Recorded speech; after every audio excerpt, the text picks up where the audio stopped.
যারা কৃষ্ণ ভজন করে তারা কিন্তু অতীব চতুর হয় বাবা। চতুর হয় না, কারণ চতুর না হলে কখনো ভগবানকে ধরা যায় না। চতুরের শিরোমণি আমার ভগবান। তাই তো যারা ভক্ত তারা কিন্তু অতীব চতুর হয়, চালাক হয়। চতুর না হলে কখনো চতুরের শিরোমণি ভগবানকে ধরা যায় না। কেমন দেখবেন বাবা, এই কৃষ্ণ নামে কিন্তু বাধা বেশি, বেশি না? কৃষ্ণ নামে বাধা বেশি কেন? যে ঘরের বাবা কৃষ্ণ নাম ভালোবাসি সে ঘরের মা কৃষ্ণ নাম ভালোবাসে না। যে ঘরে মা কৃষ্ণ নাম ভালোবাসে ওই ঘরে বাবা কৃষ্ণ নাম ভালোবাসে না। যে ঘরে শাশুড়ি কৃষ্ণ নাম ভালোবাসে বৌমা বাসে না, বৌমা কৃষ্ণ নাম ভালোবাসলে শাশুড়ি বাসে না। এই কৃষ্ণ নামে বাধা বেশি, কিন্তু ওই ঘর থেকেও কৃষ্ণ ভজন করতে হলে আমাদেরকে একটু চতুর হতে হবে। কেননা ওই যে নাগরী আমার শ্রীমতী রাধারানী এমন বাদিনীর ঘর থেকেও কিন্তু চতুরালি করে আমার গৌরহরিকে লাভ করেছে। কেননা এই যে কুঞ্জটি নির্মাণ করতে গিয়েছে তাকে তার শাশুড়ি ননদকে বলে গিয়েছিল না, চুরি করে তার প্রিয় সখীদেরকে নিয়ে আজ গোবিন্দকে তার কুঞ্জে রাখবে বলে আজ সেই কাননে গেছে। লুকিয়ে চুরি না করলে কৃষ্ণ ভজন হয় না। তাই তো আজ ওই কাননে গিয়ে সুন্দর করে একটি কুঞ্জ নির্মাণ করি আমার শ্রীমতী রাধারানী বসে আছে। আরও কি করেছি গো আমার শ্রীমতী রাধারানী, আরও কি করেছি, আমার যত সখীগণ ছিল সকল নাগরীদেরকে নিয়ে তোমার কি প্রশ্নের উত্তর দিতে হবে, আমি প্রস্তুত আছি।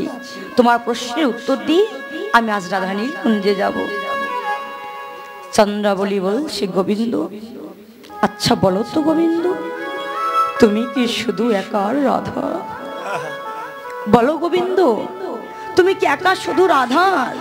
তুমি যদি শুধু একা রাধার হও তবে তুমি চলে যাও রাধারানীর কুঞ্জে।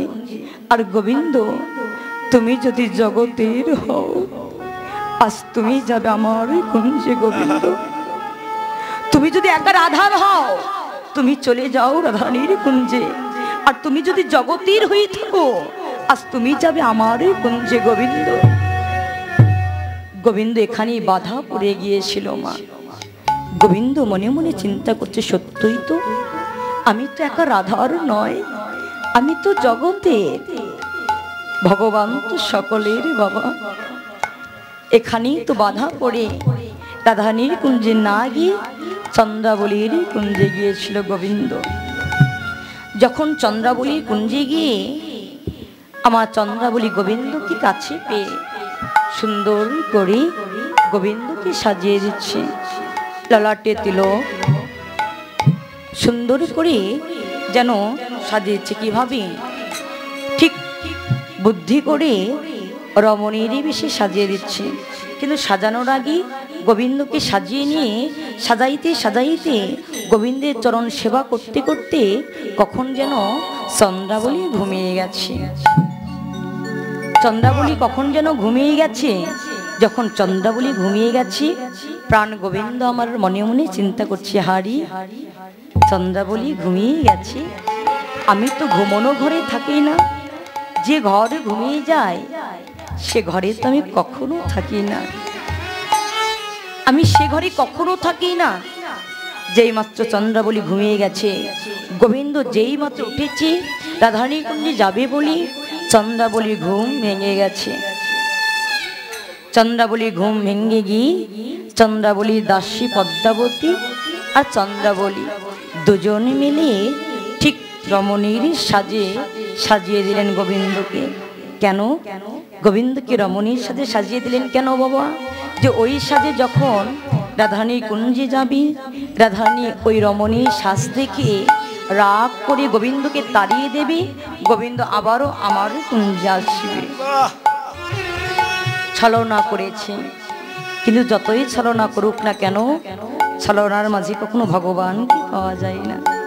যেই মাত্র ছলনা করে রমণীর সাজে সাজিয়ে দিয়ে এইবার পাঠিয়ে দিয়েছি সখীগণের সম্মুখে আমার শ্রীমতী রাধারানী গোবিন্দের অপেক্ষা করতে করতে শ্রীমতী রাধারানী যেন কাঁদছে, সখীদের কাছে কাঁদছে আর বলছে, ওরে ললিতা, ওরে বিশাখা, আমি আমার গোবিন্দকে ভালোবেসে ওই শাশুড়ি ননদের ঘর বঞ্চনা করে এলাম এই গহন বনে। এই গহন বনে এসে আমি আমার গোবিন্দের জন্য একটি কুঞ্জ নির্মাণ করলাম, কিন্তু আমার কুঞ্জে তো গোবিন্দ এলো না। বল, আমার মন বলছে ললিতা, আমার গোবিন্দ কেন বিলম্ব করছে?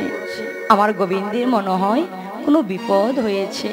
সখীগণ বলছে, না না না, তোর গোবিন্দ একটু বেঈমান আছে, লম্পট আছে, কথা দিয়ে কথা রাখতে চায় না।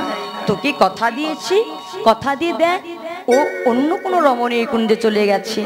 রাধারানী গোবিন্দকে ভালোবাসে তো, বলছে, দেখ ললিতা, এমন করে আমার গোবিন্দের কথা তোরা বলিস না, আমার গোবিন্দ কখনোই এমন কাজ করতে পারে না। সখীগণ বলছে, বা বলিহারি যায়, কথা দিয়ে তোর গোবিন্দ রাখছে না কথা, তাতেও তোর কোনো রাগ হচ্ছে না? আমরা বলছি তোর রাগ হয়ে যাচ্ছে। হ্যাঁ, তোর গোবিন্দ কোনো রমণীর কুঞ্জে গেছে, সেই রমণীর কুঞ্জে গিয়ে তোর কথা ভুলে গেছে।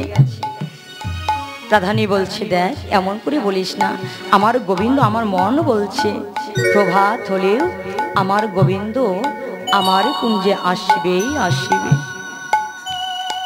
আজ শ্রীমতী রাধারানীর কুঞ্জে প্রভাতী কালে যেন প্রাণ গোবিন্দ যখন আসছে, এইবার যাচ্ছে, যেতে আগে সখীদের সম্মুখে দেখা হয়েছে।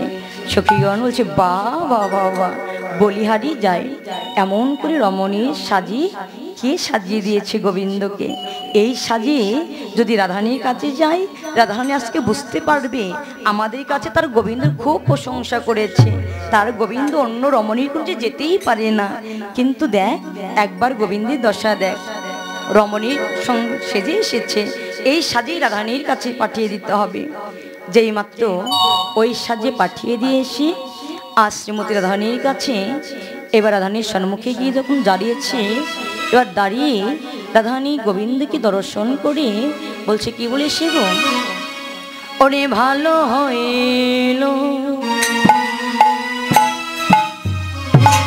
আরে মধু,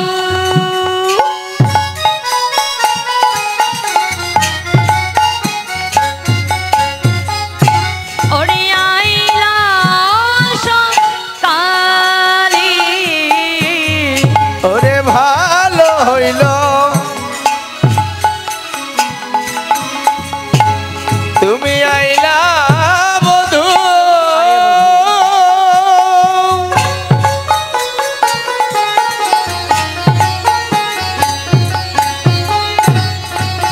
তুমি আইলা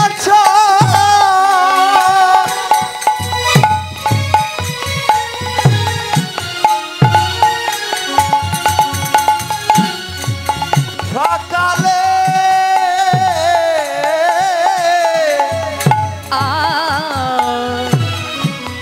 প্রভাতী দে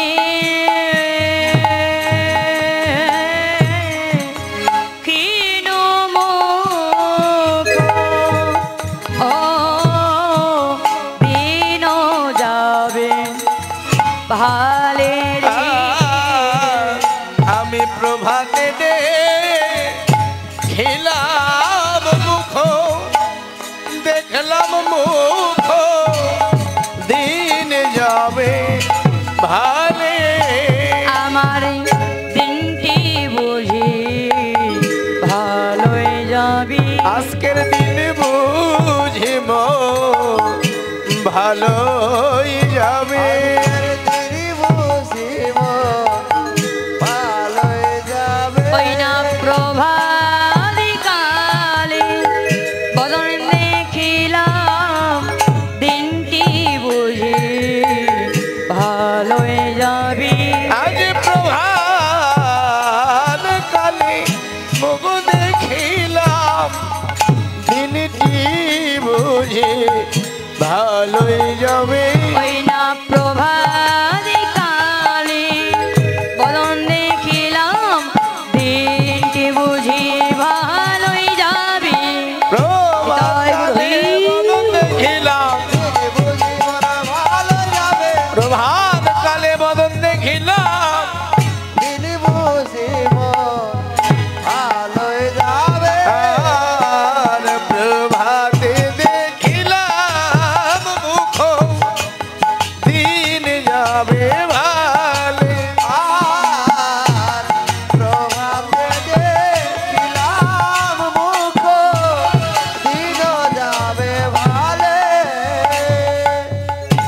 ওরে ভালো হইল আরে বধূ আইলা সকালে প্রভাতে দেখিনু মুখ আমার দিনই যাবে বুঝি ভালে। দেখবেন বাবা রাধারানী বলছি ভালো হইল সকালবেলা বধূর বদন দেখেছি আজকে দিনটি বুঝি ভালোই যাবে। গোবিন্দের চরণ পানে তাকিয়ে যেন রাধারানী মনে মনে ভাবছে। দেখবেন বাবা আমরাও কিন্তু একটাই কথা বলি, সকালবেলায় যদি কোনো কৃষ্ণ ভক্তের বদন দর্শন করি আমরা একটাই কথা বলি আজকে দিনটি ভালোই যাবে। সত্যই সে যদি সঠিক কৃষ্ণ ভক্ত হয় সেই দিনটি আমাদের ভালোই চলে যায়। যেই মাত্র রাধারানীর চরণ পানে তাকিয়ে এবার হঠাৎ বদন পানে তাকিয়ে দেখেছি, বদন পানে তাকিয়ে দেখি যেন আমার রাধারানীর মান হয়ে গেছে। এইবার রাধারানীর এমন দশা দেখি গলে পিতবাস নিয়ে গোবিন্দ আমার রাধারানীর সম্মুখে দাঁড়িয়েছে। কিভাবে? ওরে গলে পিতবাস করিয়া সাহস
আজ রাগ করে ধনে ফেলে দে